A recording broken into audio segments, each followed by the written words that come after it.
It looks as though things are gearing up for the second half of 2022 to be extremely busy at Blizzard headquarters. They've already confirmed plans for Wrath of the Lich King Classic in 2022, and now Dragonflight is also planned to drop before the end of this year. Despite the alpha not having begun yet, you can pre-order though, who knows exactly what it will look like for real, but hey, while it's at the ready if you already know you're going to be playing it whatever happens. More on that later. We also have 3 separate bits of news for Wrath of the Lich King. XP buffs for returning players, the Season of Mastery boosting changes finally hitting live servers, and most importantly a sneak peek of what Blizzard's plans for the new LFG will be. So let's get into the details and see what's happening and when. First up, Blizzard plan to release a big XP buff to help new or returning players to the game who aren't opting to use a boost to be able to catch up and be ready to go day one of Wrath. They say in the coming weeks we will implement a global buff that we're calling Joyous Journeys. During the time this buff is active, all source of experience points will award 50% additional XP. We haven't locked down the specific time frame for when this buff will activate, but we expect it to last for at least 6 to 8 weeks, beginning a few weeks before the pre-patch and persisting right up until the day that Wrath launches. This buff will also be active on the Wrath Classic Fresh realms as well. It's a great reason to level up that new character, finish off the push to level cap, and if you were considering rolling a Death Knight, well, things just got much faster to cap out at 70. Reading into the post a little bit, they did say the XP buff will start a few weeks before the pre-patch and last at least 6 to 8 weeks total. The month-long pre-patch seems all but assured right now, which I'm sure that basically everybody will be happy about. Speaking of Fresh, they get the XP buff as well, and despite it definitely taking away some of that it's about the journey vibe that people enjoy with Fresh realms. I mean, if you look over to Season of Mastery, they had to put an XP buff on that, and then they had to buff the XP buff later on down the line, and on the fan server side of things they nearly always have an XP buff for old world content so people can get to whatever the current expansion is all about. This is really taking a lesson learned from old content and applying it to what we have at the moment, and I feel as though it's something that the majority of players will like and benefit from. As for our current servers, I mean, sure, why not? It beats buying a level boost from the shop or buying one from somebody else in game. At least you have to play the game now, interact with others, see the open world quest, run dungeons and so on. Speaking of buying boosts from others, there's an update on that too. Let's have a look at it. Blizzard say we will soon adjust the behavior of creatures in most dungeons, including Wrath, to make it significantly more difficult to endlessly snare and kite enemies. Additionally, we will implement a reduction to group XP earned when there is a large disparity between player levels in the same group. So over in Season of Mastery, where they're taking inspiration from here, things work quite differently to live servers, and they've proven that the changes they will make have been an effective counter to the boost meta well over 6 months ago now. So I'm not entirely sure why they wanted to wait for a major update like an expansion to implement this on live servers, but better late than never, I guess. In case you didn't know about the Season of Mastery changes, essentially certain mobs within dungeons will gain immunity to slows after 30 seconds in combat, a further immunity to roots after another 30 seconds, and finally a 50% move speed after another 30 seconds. So when these changes go in for the pre-patch, all of the slave pen boosting or anything else that may have been possible in Wrath will be effectively dead content, and it will be back to leveling the old-fashioned way, specifically using the group finder that we can talk about in a moment. Blizzard also do say in this post, this is a good opportunity to remind everyone that spamming chat channels with advertisements for boosting services outside of dedicated trade channels is against terms of service, and you should take every opportunity to report players that you see advertising for boosting services in channels such as General and LFG. Though this is an area where Classic does very poorly. I hopped onto Firemore the other day to see how bad the wall of spam was, and it looks like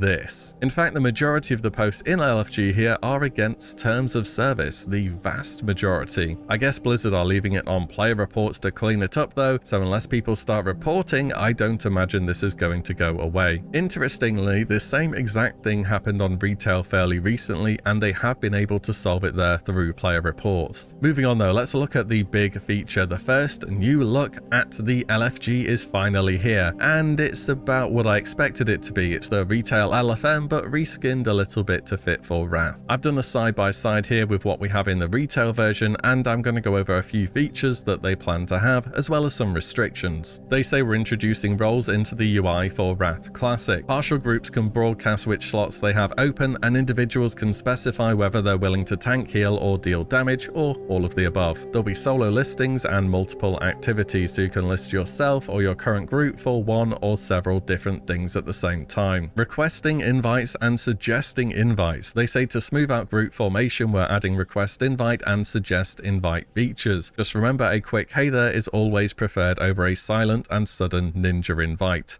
Wonder how that's going to pan out. They go on to clarify the request to join feature will push a pop-up to another group's party leader, letting them know about your request. If they accept, you'll receive an invite to their group. That coordinating between two potential groups has always been a little bit messy and unorganized in the game, so if it can be done via the interface, this sounds like a pretty good addition. They say we're aiming for the group finder UI to be the one-stop shop for all your group finding needs. To that end, we're going to revive an old rule from the original BC and Wrath servers. Sending messages in the LFG chat channel will require being listed in the UI. I remember looking this up a while ago. They actually ended up changing this back because nobody used the original TBC LFG tool and just spammed in other chat channels instead, which people are very much already doing. Though if boosts aren't a thing anymore, that's already a substantial amount of the spam gone from the chat. They go on to say we're planning to require an authenticator to create a listing with custom text. Custom text being, for example, the bit here that says looking for healer and DPS. Though in practice, it's probably going to say have X item level. In fact, there's no reference to item level in the new tool whatsoever. In retail, you can list the group to require certain item levels which is equal to or higher than the party leaders as part of the actual interface. If you want players to be able to make their own groups and be informed, you should just give them the information to be able to do that to whatever extent they want. Finally, they say we'll have a fully functional test version of the group finder available on day one of the Wrath beta. And yes, just to confirm, this is all same realm only LFG, no being teleported to dungeon. Also, this is only an early version. They already did some follow-ups on the blue post about planned changes to it, but hey, here it is. This is the first look. I really don't want to go on about the old LFG here again. It's been done to death at this point, and Blizzard seem to be pretty dead set on doing this instead. But the nature of this tool just removes a lot of the social stuff that could have existed anyway, because it needs to. That's what a good LFG tool should be doing. It has to be able to represent information visually to you so you can make decisions without having to spam whispers back and forth all the time. Anyways, to end off the classic news, at the end of one of the blue posts, they say, we're really looking forwards to players joining us very soon in Wrath the Lich King beta, and hope to be able to share more about this very soon as well. That's two verys, so that's got to mean by next reset, right? Either way, just make sure you've opted into the beta if you're interested on your Battle.net account. I'll be covering it either way though. Okay then, time for a quick retail segue. World of Warcraft Dragonflight will be available on or before December 31st, 2022, Blizzard have said in a recent announcement. Alongside this, pre-orders and collection edition sales have gone live on the Blizzard store for the latest retail expansion. Now, part of me says, sure, whatever, it's World of Warcraft. You know what an expansion looks like. I know what an expansion looks like. Whenever they do the announcement trailer and as a feature they have listed new zones and quests, it's not like, whoa, no way, really? Yeah, you're gonna go level up with some add-on to skip quest text, do whatever meta endgame content there is to power up your character, then you do the raid and spam the arena or mythic plus or collect different colored horses. That's the format, and it's done well for them for a very long time. The other part of me says, yeah, but the alpha hasn't even dropped yet, and you have 6 months maximum to get this whole thing right. And it better be ready. Like, Dragonflight surely has to be the turning point. In the Shadowlands alpha and beta, it was all, they are finally listening, they are taking on our feedback like they didn't do in BFA. And that feedback ended up being, we've heard you and we disagree, covenants are going to be a meaningful choice. The reputation at Blizzard is not at an all-time high at the moment, with the lawsuit, and more recently Diablo Immortal's monetization policy. The past two WoW expansions also have not been the most well received, if I'm putting it nicely, and there's never been a back-to-back World of Warcraft expansion letdown. I'm hopeful that BFA and Shadowlands have been one very long Warlords of Draenor, and Dragonflight will be another Legion where they do bring stuff around, show off what they can do and make the game great again. But an announcement devoid of any opportunity to even be able to receive feedback makes me extremely skeptical as to whether it will be able to do that. On top of that, well, I could go on, and I think I will in another video, but where Dragonflight stands right about now, it doesn't seem like there's all that much going for it in terms of content to get excited about. Then again, it is early, I still think it's it's at least worth following and hearing what's going to be going on with it in the future. Nevertheless, that is the news at the moment. To let me know all your thoughts on the Wrath stuff, as well as 2 different versions of World of Warcraft will be releasing